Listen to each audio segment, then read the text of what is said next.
Jim Luffman went over, and Vi is the next door neighbor, in case you didn't know that. Jim Luffman went over there and helped her out years and years ago, and she started coming to church, and she came basically every week till COVID started. And the family was involved with the church back in the 50s, and so they have a long history here. Okay, nice to see you all. Thanks for coming out. Generally, the 4th of July weekend is a small turnout, but it looks like pretty good turnout today. I appreciate that. Appreciate your coming here rather than the lake, even though the lake is calling, I'm sure. It'll still be there this afternoon. I'd like to talk about 2 Samuel chapter 10. And this is an interesting passage. This is not a passage of scripture that you'll find in the Sunday school lessons. Did you read ahead, Sarah? Well, that's what this story is about today. And so, let me just say this. You know, we're talking about King David, and we've come to the point in his life where he is a mature adult. He has conquered the Canaanites. He's conquered the Philistines. He has conquered Jerusalem. His kingdom is set up in Zion in the center of Jerusalem. And so there's still some enemies around to the east and to the north.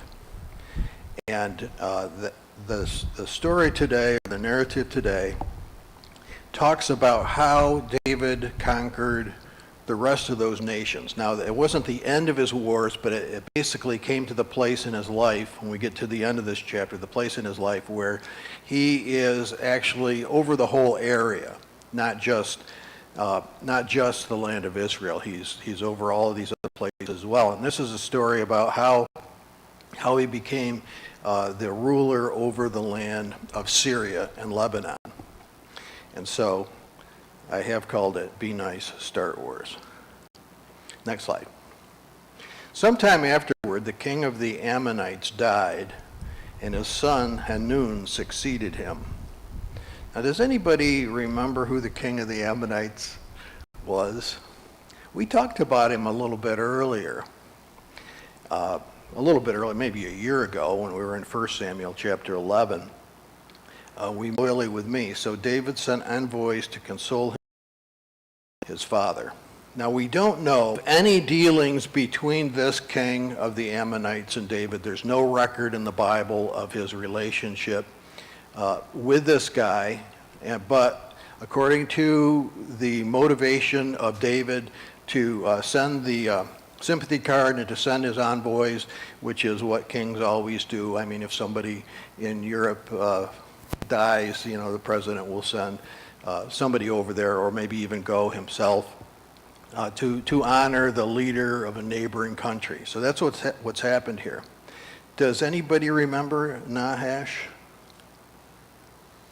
Let me, next slide, please. We got the snake up there. Go ahead one, there we go. His name means the serpent. Now, does anybody remember him? Who remembers? Nobody, of course. You know, sometimes I can't even remember what I'm going to preach on Sunday. I put these things together on Monday or Tuesday, and by Thursday or Friday, I can't remember what I studied, what it's going to be. And so to ask you to remember some guy named Nahash from a year ago, a little bit crazy to even ask such a thing. But I'll bet you remember him. You just don't remember his name. Next slide. When David's envoys came to the land of the Ammonites, the princes of the Ammonites said to their lord Hanun, "Do you really think David is honoring your father because he sent messengers with condolences? Has not David sent envoys to search the city, to spy it out, and to overthrow it?" Now, there are two types of people in this world. I usually say two types of people: those that pay interest and those who receive it. Those are two types of people in this world. But there are also naive people and cynical people. My mother was completely and totally naive. If anybody said something to her, she took it as truth because she's a very honest person. She didn't lie. So if somebody told her something, she would swallow it.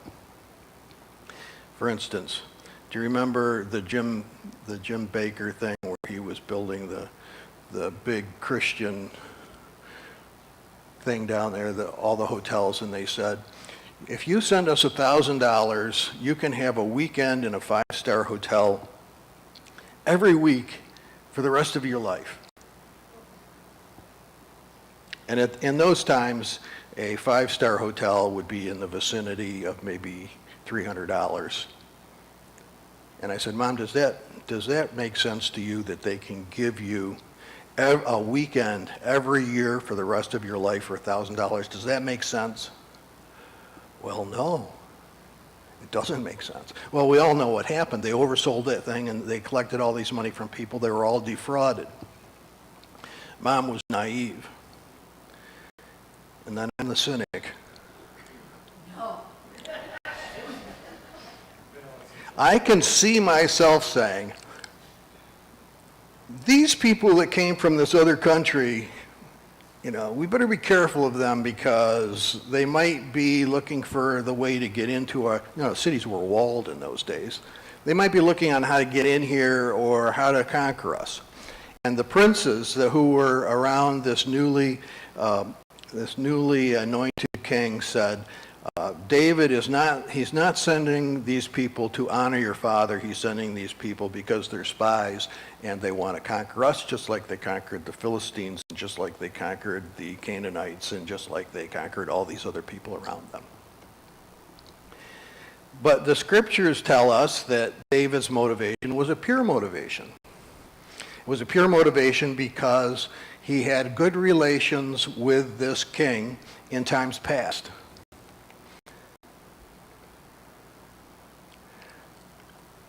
Let's go back a year to 1 Samuel chapter 11. Do you remember this guy now? Nahash the Ammonite went up and besieged Jabesh Gilead, and all the men of Jabesh said to Nahash, make a treaty with us and we will serve you. But Nahash the Ammonite said, on this condition I will make a treaty that I gouge out everyone's right eye and thus put disgrace on all Israel. Remember him now? This is not a nice man. Why does David have a relationship with him?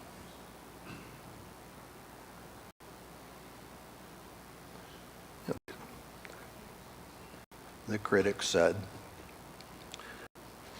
we gave Osama bin Laden money and then he used the money and then he went against us. Sometimes our government and every government, they make deals with the devil. This guy's name really is serpent, and that's the regular word for serpent. And if you type in Google Nahash, you will find results that show snakes, because that's what his name means. He was a wicked, rotten, terrible person.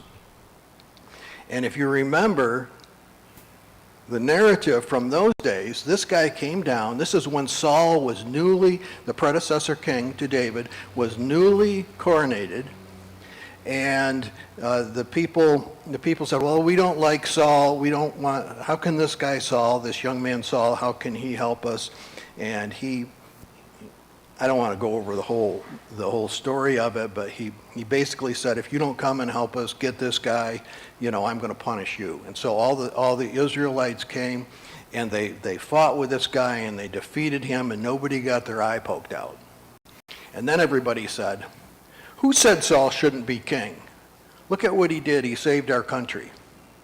So we have to suspect that since Saul became the enemy of David, we have to suspect that the reason that these guys got along is because they had a common enemy in Saul.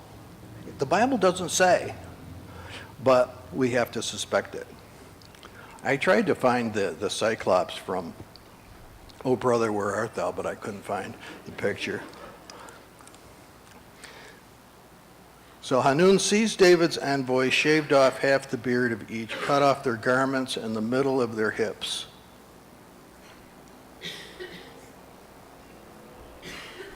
Can you imagine?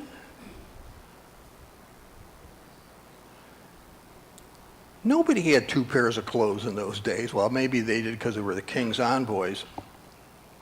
But I suspect that they were left public ridicule. Now, in those days, I'm going to move that slide ahead a little bit.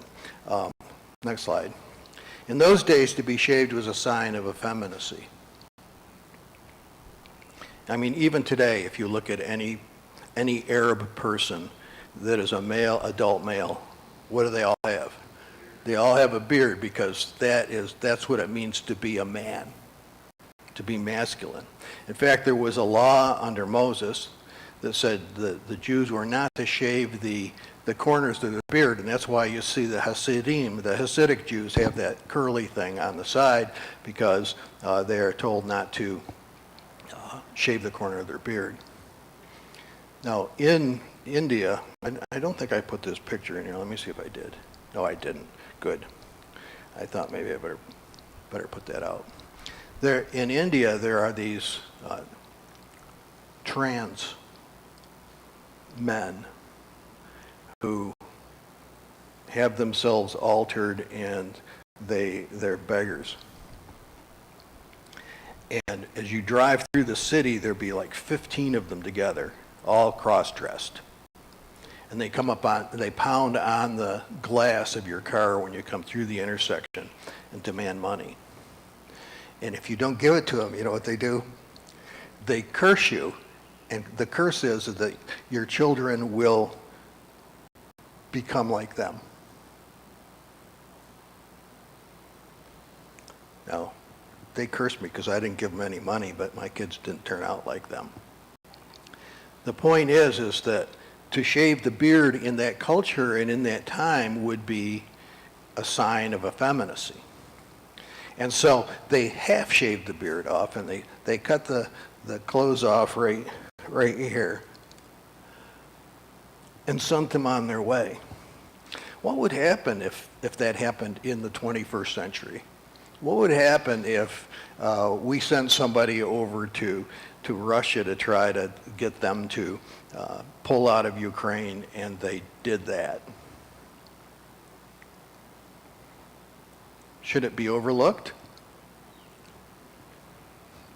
Sarah says, no, get those suckers. A real Christian thing to say, Sarah. Thought we were supposed to be forgiving and forgetting.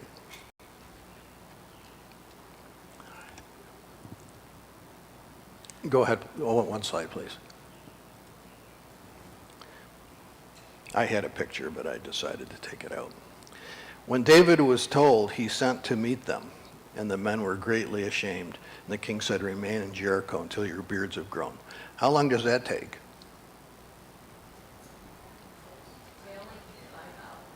Daily, 5 hours. Well, I don't think they would consider a beard like this as a beard has grown. I don't know how old this is. I shaved it not too long ago, but it's coming back. How are you feeling, Keith?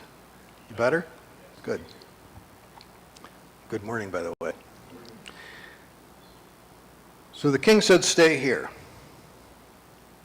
Now, it started out as a real nicety.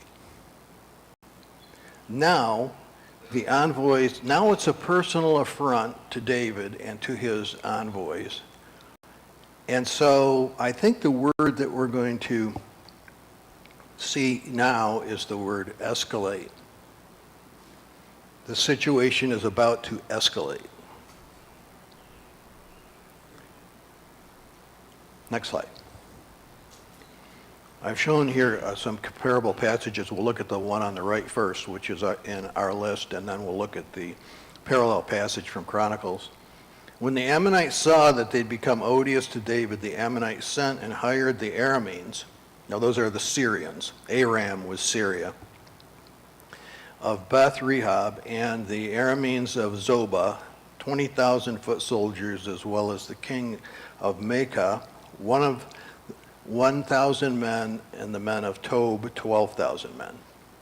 The Chronicles version gives us the amount of money that it cost them. The Ammonites saw that they had made themselves odious to David, Hanun, and the Ammonites sent 1,000 talents of silver to hire chariots and a cavalry from Mesopotamia, and from Aram, Maacah, and from Zobah.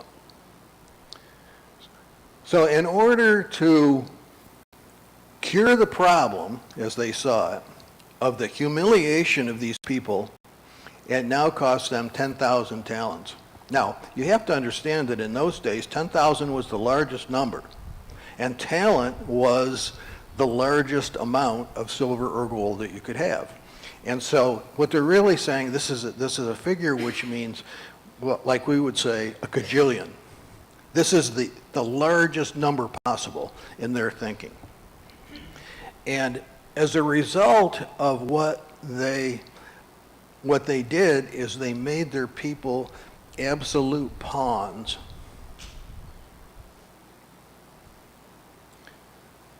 They hired these mercenaries from the north, and the people from the north who had to go and follow their kings were absolutely pawns and lost their lives in the war basically for nothing.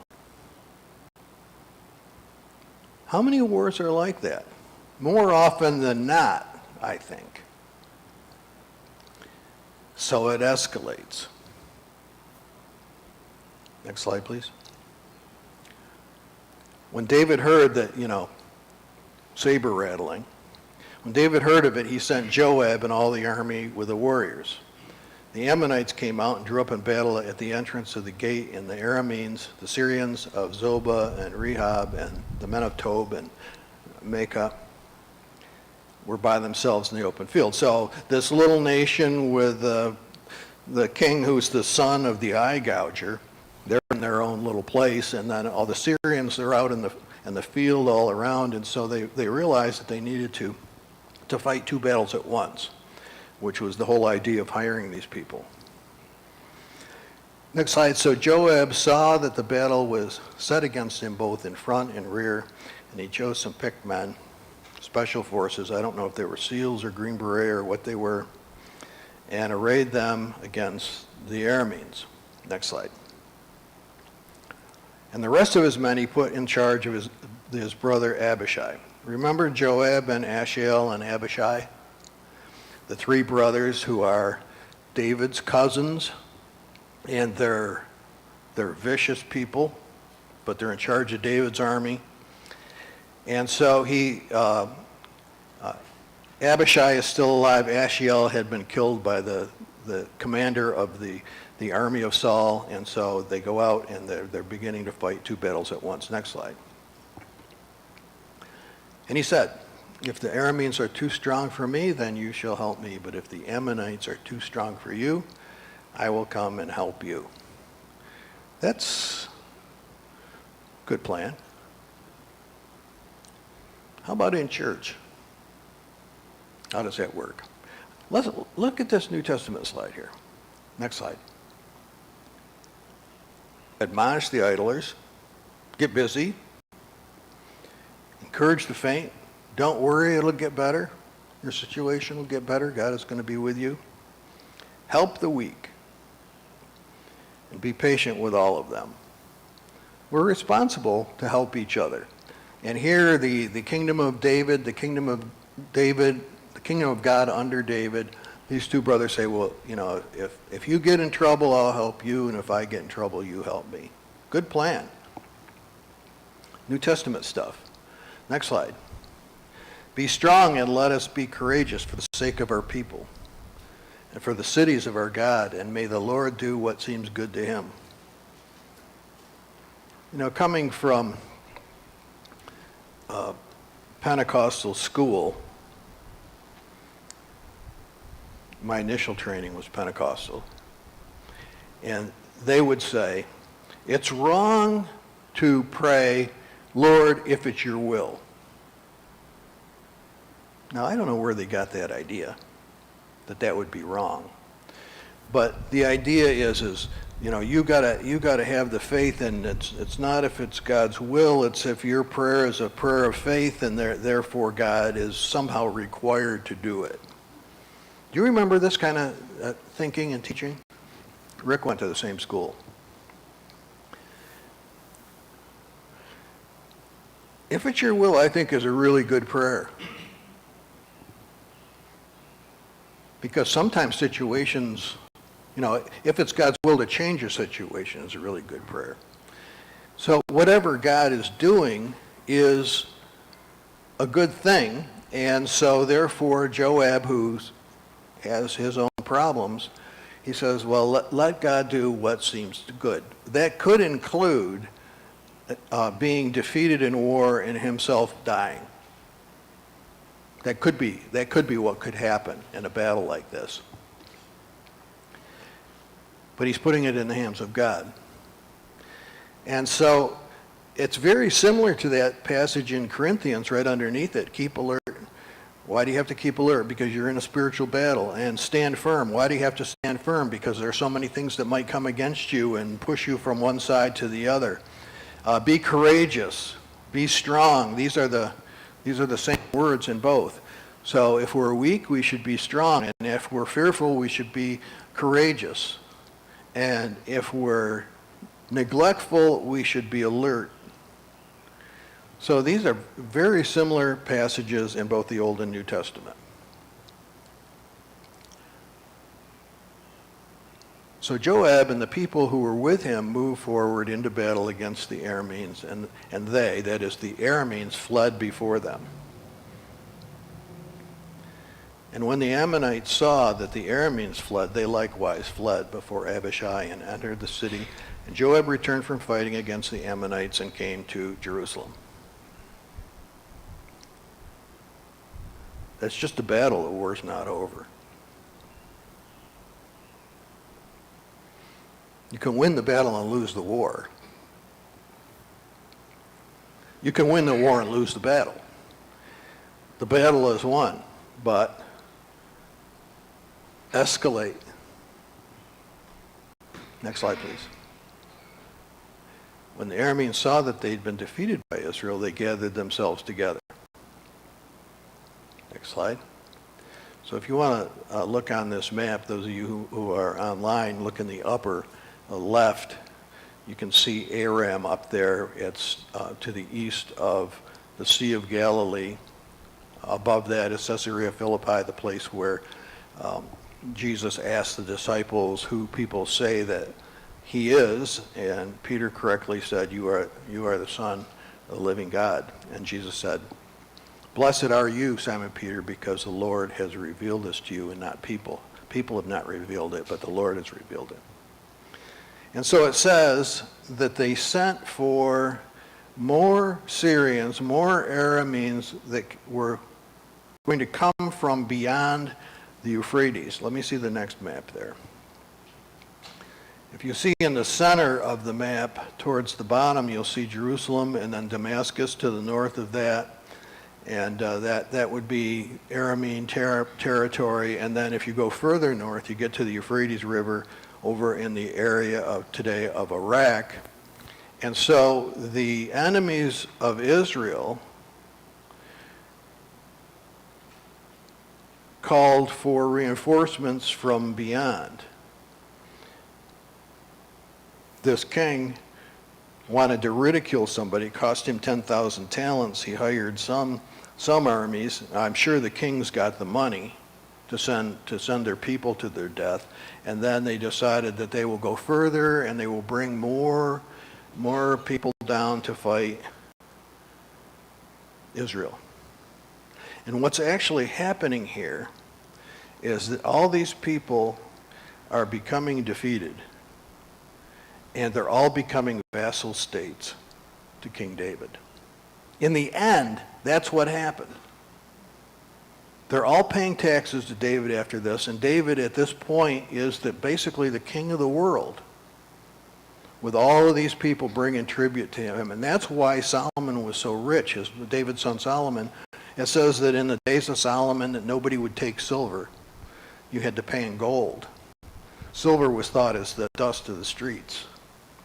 And the reason that it became the main nation, the main empire in the earth during those days, we're talking 1000 BC, is because these battles were won and David became the head king in the whole Middle East. Next slide. So when these people were gathered, it was told to David, they crossed the Jordan, they came to Helam. The Arameans arrayed themselves and fought with him. Next slide. The Arameans fled before Israel. David killed of the Arameans 700 chariot teams, 40,000 horsemen, commander of their army, so that he died. Next slide. When all the kings who were servants of Hadadezer saw that they had been defeated, they made peace with Israel and became subject to them. So the Arameans were afraid to help the Ammonites anymore. So, do a nice thing and cause a war. How did you conquer all these people? Well, it all started when I sent a sympathy card. Wars start over stupid things. Any comments?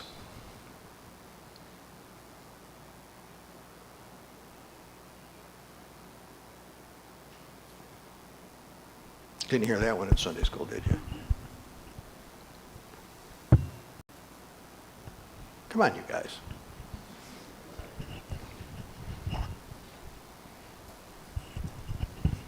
It's hard to resist the comparisons here between our country and Ukraine and Russia right now. I mean, we're sending all kinds of money to help prosecute this war that Ukraine is having with, I guess, our enemy, Russia.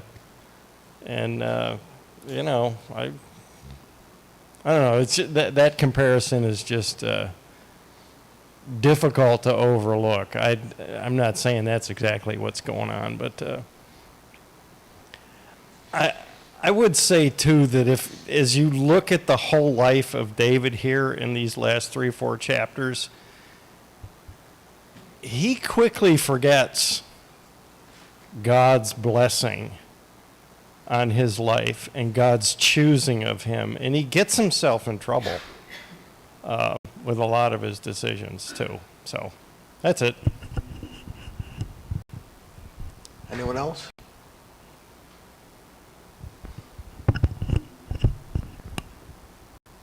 Did you ever, Elisha?